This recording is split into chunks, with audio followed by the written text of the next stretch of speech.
రండి, పాల్గొనండి, దైవాశీస్సులు పొందండి. శక్తివంతమైన శుభ శుక్రవారము దైవారాధన మార్చి 29, 2024 మధ్యాహ్నం 12 నుండి 3 గంటల వరకు Trinity Community Church, Tejaswi Nagar, Attapur, Hyderabad. యేసుక్రీస్తు సిలువలో పలికిన 7 మాటలపై అమూల్యమైన సందేశాలు. ప్రసంగికులు reverend doctor A B Joseph Kishore garu. వివరములకు ఈ నంబర్లు సంప్రదించండి. 953-387-7814, 970-369-4881. రండి, పాల్గొనండి, దైవాశీస్సులు పొందండి.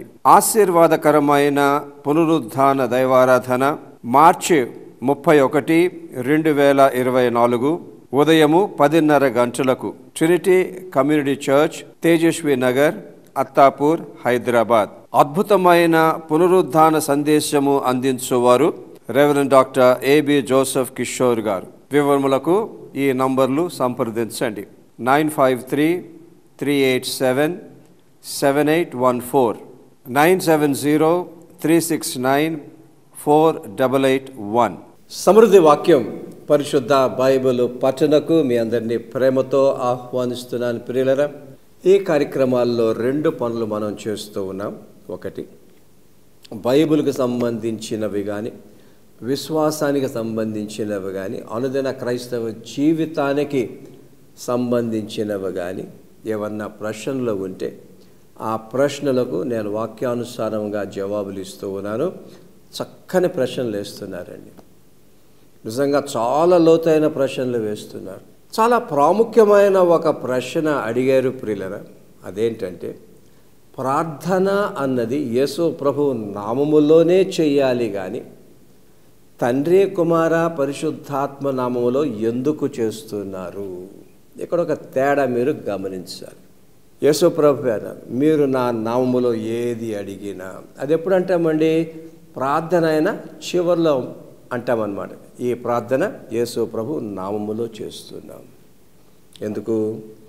యేసు ప్రభు నామములో ప్రార్థన చేస్తేనే తండ్రి ఆ ప్రార్థన ఆలకిస్తాడు కనుక.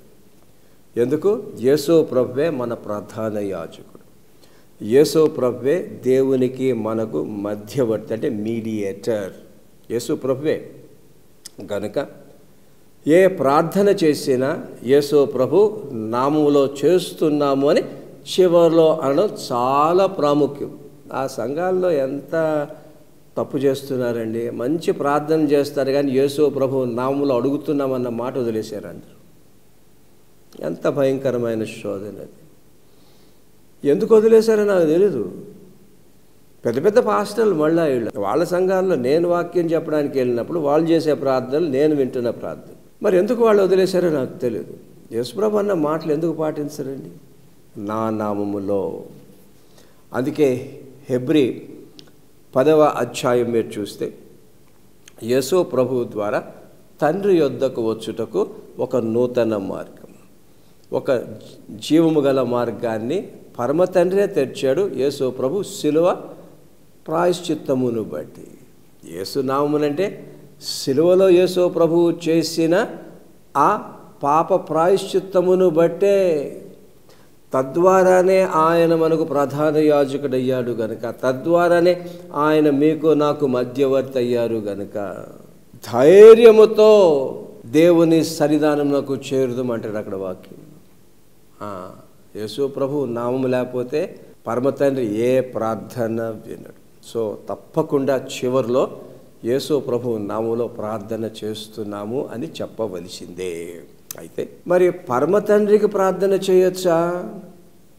యేసు ప్రభువే చెప్పారు కదండి. చదువుతున్నాను వినండి. మత్తయి సువార్త 6వ అధ్యాయం 9వ వచనం. కాబట్టి మీరు ప్రార్థన చేయునప్పుడు పరలోకమందున్న మా తండ్రి. యేసు ప్రభువు చెప్పారు, మీ ప్రార్థన ఇలా స్టార్ట్ చేయండి, పరలోకమందున్న మా తండ్రి. సో ఇక్కడ తేడా గమనించాలి. ఎవరి ద్వారా ప్రార్థన చేస్తున్నాం? యేసు ప్రభువే. ఎవరికి ప్రార్థన చేస్తున్నాము? తండ్రికి చేయొచ్చు, యేసు ప్రభువుకు చేయొచ్చు, పరిశుద్ధాత్మకు కూడా చేయొచ్చు. అయితే పరిశుద్ధాత్మకు ప్రార్థన చెయ్యమని బైబిల్లో ఎక్కడా లేదు. కానీ త్రిత్వములో పరిశుద్ధాత్మ దేవుడు కూడా తండ్రితోనూ కుమారునితోనూ సరి సమానమైన వ్యక్తి కనుక, equal person with the father and the son. పరిశుద్ధాత్మకు కూడా మనం ప్రార్థన చేయొచ్చు. పరిశుద్ధాత్మకు ప్రార్థన చేయమని డైరెక్ట్గా వాక్యము లేకపోయినా కానీ 2 వాక్యాలు ఇస్తున్నాను చూడండి. దాని ప్రకారము మనము ప్రార్థన చేయనప్పుడు తండ్రికి చేయొచ్చు, యేసు ప్రభువుకు చేయొచ్చు, పరిశుద్ధాత్మకు కూడా చేయొచ్చు. అందుకే నేను నా ప్రార్థనలో ఎప్పుడు ఇలాగే చేస్తాను. చూడండి, ఎఫెసీ పత్రిక 6వ అధ్యాయం 18వ వచనం, ఆత్మ వలన ప్రతి సమయమందును ప్రతి విధమైన ప్రార్థన విజ్ఞాపన చేయొచ్చు. ఆత్మ వలన అంటే పరిశుద్ధాత్మ నింపుదలతో అన్న ఈ భావాల్లో కూడా పరిశుద్ధాత్మ త్రిత్వములో 3వ వ్యక్తి కనుక, ఆయన కూడా దేవుడే కనుక ఆయన కూడా ప్రార్థన చేయడంలో ఎలాంటి తప్పు లేదు. యూదా పత్రిక 20వ వచనం మీరు చూస్తే అక్కడేముంటుందంటే పరిశుద్ధాత్మలో ప్రార్థన చేయొచ్చు. పరిశుద్ధాత్మ ద్వారా పరిశుద్ధాత్మను కలిగి పరిశుద్ధాత్మ నింపుదలతో పరిశుద్ధాత్మకు అన్న భావాలు కూడా ఉన్నాయి. సో ఎలాంటి తప్పు లేదు ప్రియులారా. తండ్రికి ప్రార్థన చేయొచ్చు, యేసు ప్రభువుకు చేయొచ్చు, పరిశుద్ధాత్మకు చేయొచ్చు, వేరుగా చేయొచ్చు, కంబైన్డ్గా చేయొచ్చు. నేనైతే కంబైన్డ్గా చేస్తాను. ఎందుకంటే ఆ తండ్రి కుమార పరిశుద్ధాత్మ దేవుడు యెహోవా దేవుడు, వన్ గాడ్ హెడ్ జెహోవా. అందులో 3 వ్యక్తులు, తండ్రి కుమార పరిశుద్ధాత్మ, 3కి ప్రార్థన చేయొచ్చు, సంబోధించవచ్చు. అయితే చివరిలో మాత్రం యేసు ప్రభు నామములో ప్రార్థన చేస్తున్నాము అన్నది కంపల్సరీ అన్నమాట. ఎందుకు? ఆ నామము ద్వారానే తండ్రి దగ్గరికి రావచ్చు, ఆ నామం ద్వారానే యేసు ప్రభు దగ్గరికి రావచ్చు, ఆ నామం ద్వారానే పరిశుద్ధాత్మ యొద్దకు కూడా రావచ్చు. అప్పుడే ఆ ప్రార్థనలు యెహోవా దేవుడు ఆలకించి అద్భుతముగా జవాబులు ఇస్తాడన్నమాట. సరే ప్రియులరా, వాక్యములోనికి వెళ్ళిపోదాం. మనం ఇంతవరకు 2వ తిమోతి పత్రిక 3వ అధ్యాయము 9వ వచనం వరకు పఠన చేశాం.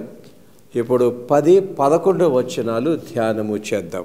అయితే నీవు నా బోధను, నా ప్రవర్తనను, నా ఉద్దేశ్యమును, నా విశ్వాసమును, నా దీర్ఘశాంతమును, నా ప్రేమను, నా ఓర్పును అంతియొకయ, ఇకోనియా, లుస్త్రా అను పట్టణములలో నాకు కలిగినట్టి హింసలను, ఉపద్రవములను తెలుసుకొన్న వాడవై నన్ను వెంబడించితివి. అట్టి హింసలను సహించితిని గాని వాటన్నిటిలో నుండి ప్రభువు నన్ను తప్పించెను. పౌలు యవనస్తుడైన తిమోతికి రాస్తున్నాడు. గత అనేక సందేశాల్లో ఇదే మనం వింటున్నాం. అబద్ధ బోధకులు, వారి విషయము చాలా జాగ్రత్తగా ఉండండి. ఏది వినాలో తెలుసుకోండి.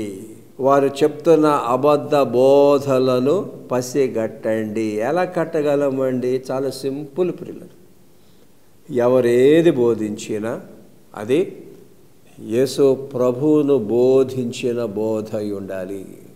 పాత నిబంధన, క్రొత్త నిబంధన. పాత నిబంధన క్రొత్త నిబంధన యొక్క నెరవేర్పు. ఏమి నెరవేరింది కొత్త నిబంధనలో? అది వినాలి, అది బోధించాలి. సో ఇది మనసులో పెట్టుకొని ఈ 10వ వచనాన్ని ధ్యానము చేద్దాం. ఇక్కడ పౌలు తిమోతిని అంటున్నాడు, నన్ను వెంబడించు. ఎంత మంచి మాట అండి. నన్ను వెంబడించు అని అనాలి అని అంటే దానికి చాలా సత్తు ఉండాలండి, నాణ్యత ఉండాలండి, శ్రేష్టమైన విషయాలు జీవితంలో ఉండాలని. అందరూ అనలేరు నన్ను వెంబడించు. ఎంత ధైర్యముగా అంటున్నాడు చూడండి. మరి తిమోతి పౌలును ఏ విషయాల్లో అనుసరించాలి? ఇక్కడ 6 విషయాలున్నాయి, మీకు నేను చెప్తాను. అవి మీరు రాసుకోండి. నంబర్ 1, నా బోధలోను. ఏంటండి బోధ? గ్రీక్లో మనం చూస్తే డాక్ట్రిన్, సిద్ధాంతం. నా సిద్ధాంతం ఎంత ప్రాముఖ్యమైన మాట. నా సిద్ధాంతం. సిద్ధాంతం అంటే ఏంటండి? సిద్ధాంతము అన్నది డాక్ట్రిన్ చాలా ప్రాముఖ్యమండి. అందుకే ఈ థియాలజీలో ఈ డాక్ట్రిన్స్ నేర్పిస్తారు. దీన్ని సిస్టమాటిక్ థియాలజీ అంటాం. బైబిల్లో రకరకాల డాక్ట్రిన్స్ ఉన్నాయి.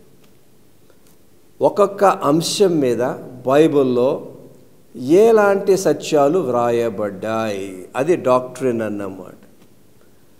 ముఖ్యంగా పౌలు నా డాక్ట్రిన్, నా బోధ అంటున్నాడు అని అంటే పౌలు యొక్క బోధలన్నీ ఒకసారి చదవండి. గలతీ పత్రిక నుండి యూదా పత్రిక దాకా పౌలు ఏది నమ్మాడు అది డాక్ట్రిన్, పౌలు ఏది బోధించాడు అది డాక్ట్రిన్. అవన్నీ జాగ్రత్తగా పఠిస్తే మరి పౌలు బోధించిన సిద్ధాంతం ఏంటండి? పౌలు మనసులో ఒకే సిద్ధాంతం ఉందండి, ఇంక వేరే సిద్ధాంతాలు ఏవి లేవు. ఆ సిద్ధాంతమే యేసుక్రీస్తు. నా మట్టుకైతే బ్రతుకుట క్రీస్తే, చావైతే లాభం. నేను సిలువ వేయబడిన క్రీస్తును ప్రకటిస్తూ ఉన్నాను. Paul had only one doctrine. ఆ సిద్ధాంతంలో ఇంకా రకరకాల సిద్ధాంతాలు ఉన్నాయి, కానీ మెయిన్ సిద్ధాంతం యేసు ప్రభువే. తిమోతితో అంటున్నాడు, నా సిద్ధాంతం. తిమోతి, నేను ఎప్పుడు మాట్లాడినా నీతో ఎవరి గురించి మాట్లాడాను? యేసుక్రీస్తు గురించి కదా, ఆయన సంగతులే కదా, ఆయన సత్యాలే కదా, ఆయన ప్రణాళికే కదా. ఎంత ప్రాముఖ్యమండి.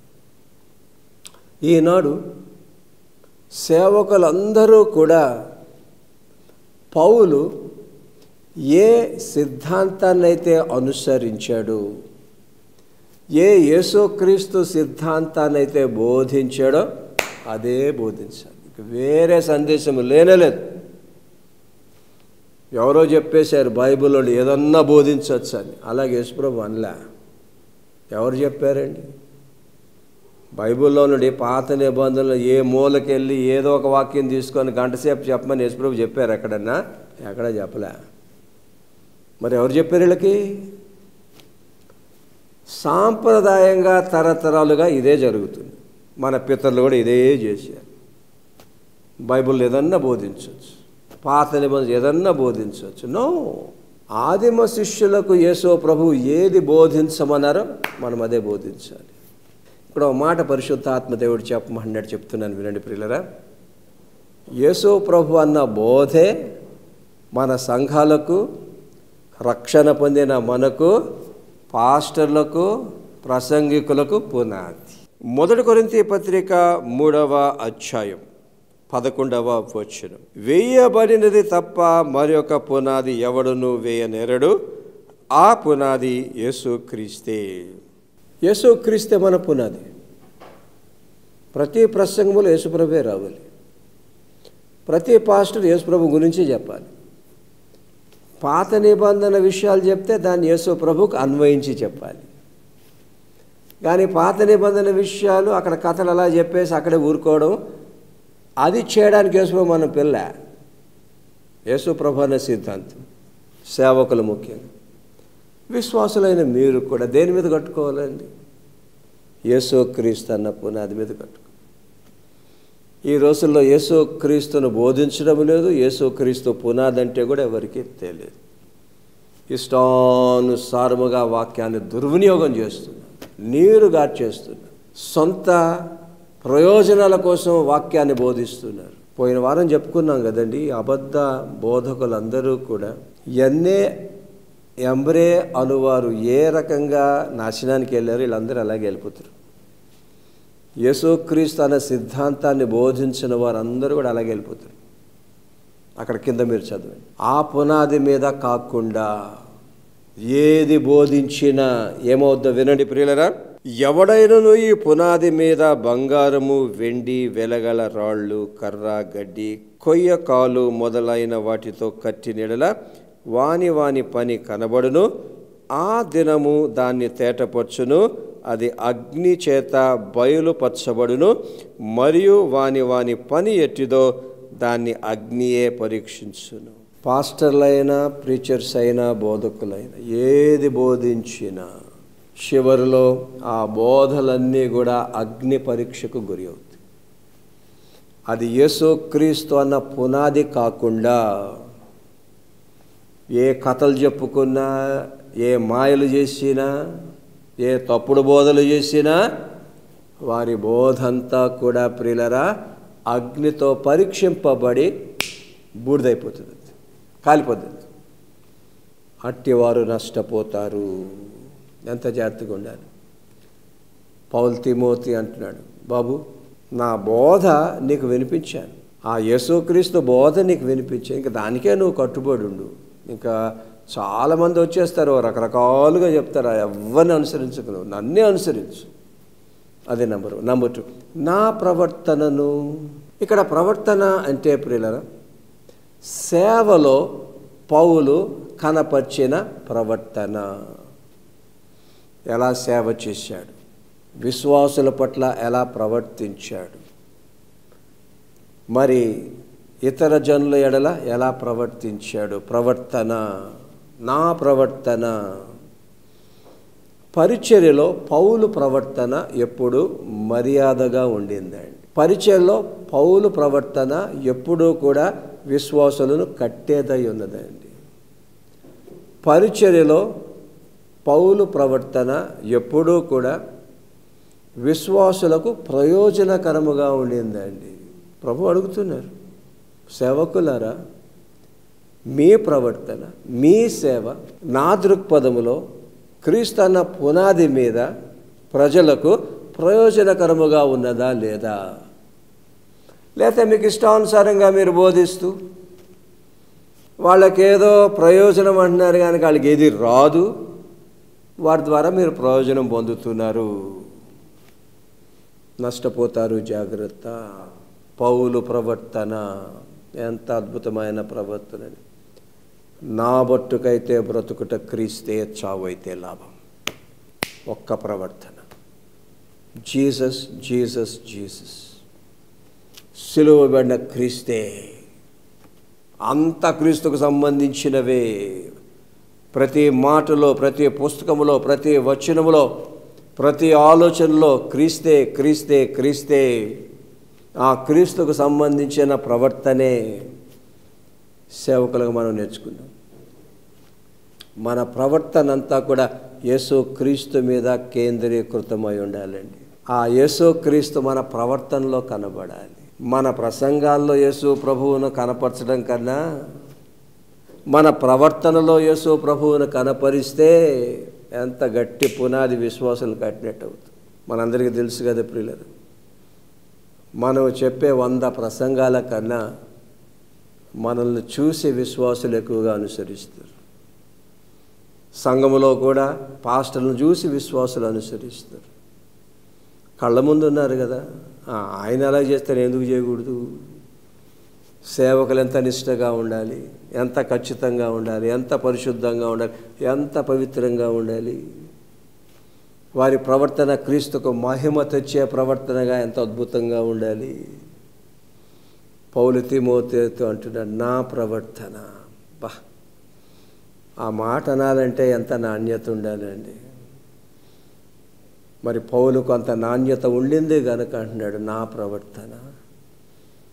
ఇప్పుడు సీనియర్స్గా ఉంటున్న మనం సేవకులమందరము కూడా మన వెనకాతలు వచ్చే యవన ప్రసంగికులనండి, సేవకులనండి, పాస్టర్లనండి, మన ప్రవర్తన వారికి మాదిరికరంగా ఉంటే యేసు ప్రభు అన్న పునాది ఎంత గట్టిపడుతుందండి.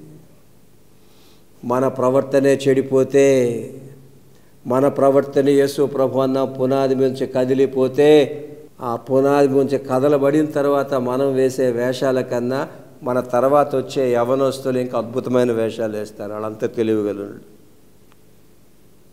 మాదిరి చూపించేది మీరు నేనే. ఇక్కడ 3వ మాట అంటున్నాడు తిమోతితోటి, నన్ను అనుసరించమంటూ నా ఉద్దేశమును.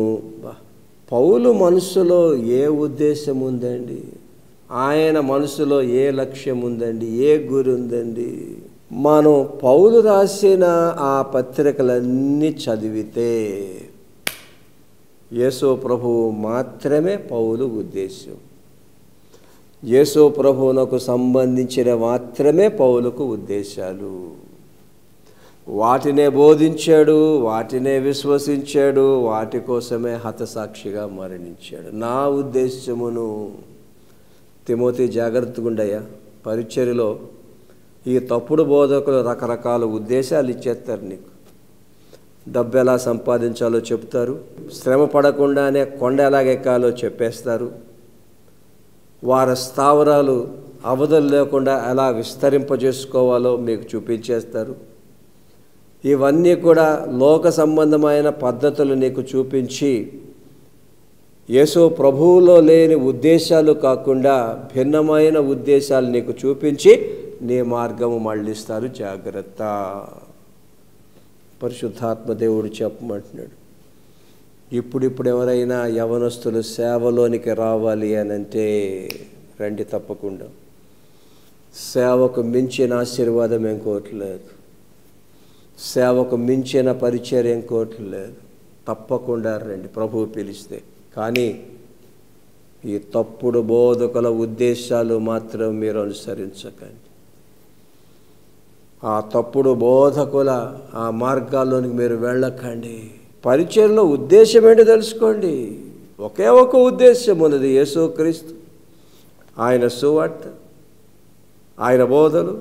ఇంతకు నేను చెప్పే కదా అవన్నీ అన్నమాట. ఆయన సిద్ధాంతమే ఆయన ఉద్దేశం. ఆ ఉద్దేశానికే తిమోతి నువ్వు కట్టుబడి ఉండి. సేవకులందరితో పరిశుద్ధాత్మ దేవుడు మాట్లాడుతున్నాడు. పరిచర్యలో మీరు ఏ ఉద్దేశాన్ని బోధిస్తున్నారు, ఏ ఉద్దేశాన్ని అనుసరిస్తున్నారు? స్వార్థపూరితమైన ఉద్దేశాల, పేరు కోసం ఉద్దేశాల? ఇక్కడ నాకు పేతురు గుర్తుకొస్తున్నాడు. పేతురునేసు ప్రభు పిలిచినప్పుడు మహాబలహీనుడు, అన్ని తప్పటడుగులే. సిలువకు యేసు ప్రభు వెళ్తూ ఉంటే యేసు ప్రభు ఉద్దేశాలు వదిలేశాడు, తన ఉద్దేశాలకే ప్రాధాన్యత ఇచ్చాడు. కానీ పేతురు ఆ తప్పటడుగుల్లోనే కొనసాగుంటే విశ్వాసభ్రష్టుడైపోయేవాడండి. తెలుసా సంగతి మీకు? ఎలాగో తెలుసా?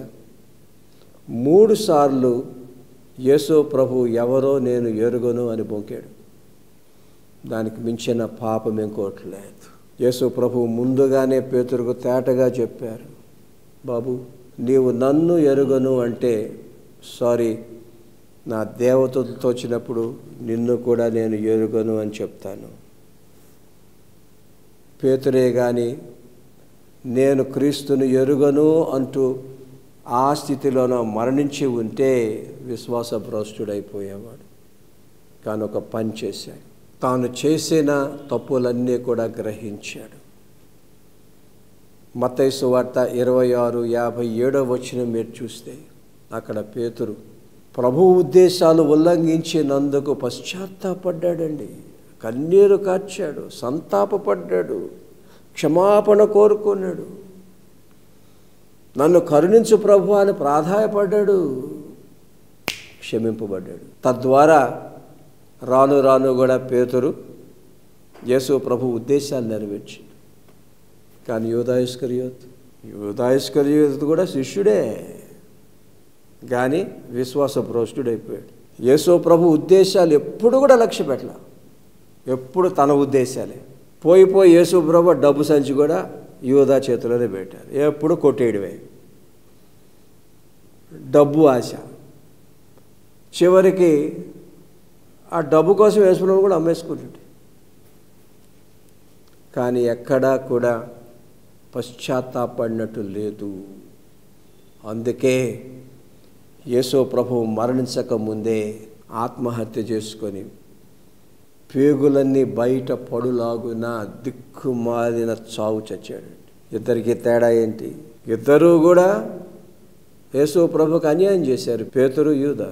పేతురు పశ్చాత్తాపడ్డాడు కనుక బ్రతికిపోయాడు, యూదా నాశనం అయిపోయాడు. ఎందుకు అయ్యారండి? Same thing. నా ఉద్దేశములు యేసు ప్రభు ఉద్దేశములు కాకుండా సేవలో ఎవరు ఏ ఉద్దేశాన్ని అనుసరించినా యూదాకు పట్టిన గతే పడుతుంది. విశ్వాసుల రక్షణలో కూడా ఆ రక్షణలో యేసు ప్రభు ఉద్దేశాలు కాకుండా ఏ ఉద్దేశాలు అనుసరించినా అక్కడికే వెళ్తారు. ఎంత ప్రాముఖ్యమైన బైబిల్ పఠన పరిశుద్ధాత్మ దేవుడు ఇస్తున్నాడని. సరే ప్రియులరా, సమయం అవుతున్నది. పోయిన వారము నేను వేసిన ప్రశ్నలకు అద్భుతంగా జవాబులు చాలామంది రాశారు. మరి వారందరినీ అభినందిస్తున్నాను.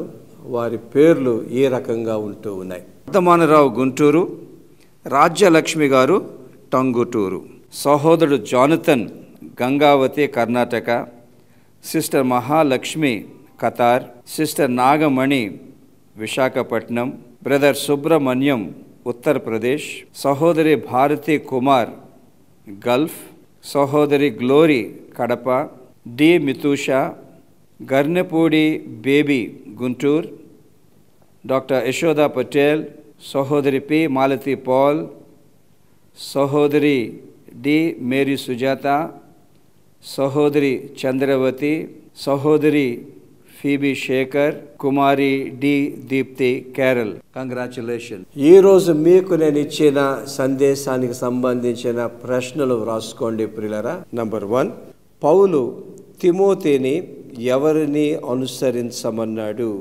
పౌలు నా బోధ అనుటలో అర్థమేమిటి? పౌలు ఎలాంటి ప్రవర్తన ప్రదర్శించాడు? పౌలు తన పరిచర్యలో ఏ ఉద్దేశాలు నెరవేర్చాడు? పేతురు బ్రతికిపోవడానికి చేసిన పని ఏమిటి? తల్ల వంచండి ప్రియులారా, ప్రార్థన చేసుకుందాం. సర్వశక్తిగల మా పరలోకపు తండ్రి, మా రక్షక యేసు క్రీస్తు ప్రభువా, పరిశుద్ధాత్మ యెహోవా దేవా, నీ గొప్ప నామాన్ని స్తుతిస్తున్నాం. సమృద్ధి వాక్యములోనైనా ఎన్ని ప్రాముఖ్యమైన విషయాలు చెప్తున్నాం. యేసు ప్రభు ఉద్దేశాలు కాకుండా మరి దేని వైపు విశ్వాసులమైన మేమైనను సేవకులైన వెళ్ళకుండా జీవితాంతము యేసు ప్రభువు సిద్ధాంతాలే, యేసు ప్రభువును మహిమపరిచే ప్రవర్తనయే, యేసు ప్రభు ఉద్దేశాలే మా సంఘాల ద్వారా, పరిచర్య ద్వారా, క్రైస్తవ జీవితాల ద్వారా నెరవేర్చడానికి మాకు సహాయం చేసి ఆశీర్వదించమని. ఏ మార్గము సరైన మార్గమో, ఏ మార్గము తప్పుడు మార్గమో వారికి నీవు చూపించి యేసయ్య ప్రతి ఒక్కరిని నీ మార్గములో నడిపించి హలోకములో పరలోకములో ఆశీర్వదించుమని. వాక్యమైన వీళ్ళందరినీ శారీరకంగా, మానసికంగా, ఆధ్యాత్మికంగా ఆశీర్వదించమని యేసు ప్రభు నామములో ప్రార్థన చేస్తున్నాము తండ్రి, ఆమెన్. మా నాన్నగారు ప్రసంగ చక్రవర్తి మాసిలామణి గారు ప్రారంభించిన కాపరి అన్న మాసపత్రిక నేటికి కూడా కొనసాగుతూ ఉన్నది. అద్భుతమైన పత్రిక. నాన్నగారి సందేశాలు, నా సందేశాలు, ఇతర దైవ సేవకుల సందేశాలు మాత్రమే ఉంటాయి ఇందులో. అది ప్రతి కుటుంబం తెప్పించుకోవాలి. ఇక్కడ వస్తున్న అడ్రస్కు మీరు ఆ సాలు చందా పంపించి అడ్రస్ మాకు తెలియచేసినట్లయితే ప్రతి నెల కూడా కాపరి పత్రిక మీకు వస్తుంది. అది మీరు చదవండి. విశ్వాసములో, ఆధ్యాత్మిక జీవితంలో అద్భుతముగా ఎదగండి. ప్రియులారా, ప్రస్తుతము నేను 5 భాషల్లో టెలివిజన్లో కార్యక్రమాలు ఇస్తూ ఉన్నాను. English, Telugu, Malayalam, Hindi and Tamil. చాలా ఖర్చుతో కూడింది. నాకు సహాయం చేయండి. శ్రేష్టమైన సందేశాలు, వాక్యానుసారమైన సందేశాలు యేసు క్రీస్తు నేను బోధిస్తున్నాను. మరి ఈ కార్యక్రమాలు పెంపొందించుటకు, కార్యక్రమాల కొరకు నా కొరకు ప్రార్థన చేయండి. ఎవరైనా ఒక కార్యక్రమాన్ని స్పాన్సర్ చేయాలంటే కూడా ఇక్కడ వస్తున్న నంబర్ కాల్ చేసి స్పాన్సర్ చేయండి. మీ కానుకలు పంపించుటకు ఇక్కడ వస్తున్న QR కోడ్ మీరు మీ సెల్ ఫోన్స్లో ఆ ఫోటో తీసుకోండి. దాని ద్వారా సునాయాసంగా పంపించగలుగుతారు. ఆన్లైన్లో పంపాలంటే ఇక్కడ వస్తున్న సమాచారము దయచేసి మీరు నోట్ చేసుకోండి. ఆన్లైన్లో కూడా కానుకలు పంపించవచ్చు. ఎవరైనా మనీ ఆర్డర్ పంపాలా లేకపోతే చెక్కు పంపాలి అని అంటే ఇక్కడ వస్తున్న అడ్రస్ మీరు నోట్ చేసుకొని దానికి మీరు పంపించవలసిందిగా కోరుతూ ఉన్నాను. ప్రియులరా, మరి ఈ చివరి దినాల్లో నిజమైన సువార్త, యేసు ప్రభువును, ఆయన రక్షణను, ఆయన శిష్యరికాన్ని బోధించడం కన్నా వేరొక ఆశీర్వాదం ఇంకోటి ఉండదు. మరి ఆ రకంగా ఈ కార్యక్రమాల్లో మీరు పాల్గొన్నందుకు యేసు ప్రభు మిమ్మును, మీ కుటుంబాన్ని సమృద్ధిగా ఆశీర్వదిస్తారు. ఆశీర్వాదం చెప్తున్నాను. ఇప్పుడు మన తండ్రి అయిన దేవుని ప్రేమ, ప్రభు అయిన యేసుక్రీస్తు కృప, పరిశుద్ధాత్మదేవుని అన్యోన్య సహవాసం వాక్యం విన్న వారందరికీ, సమృద్ధి వాక్యం కార్యక్రమాలకి, ప్రభు సేవంతటికి సదాకాలము తోడుగొనుగాక. ఆమెన్.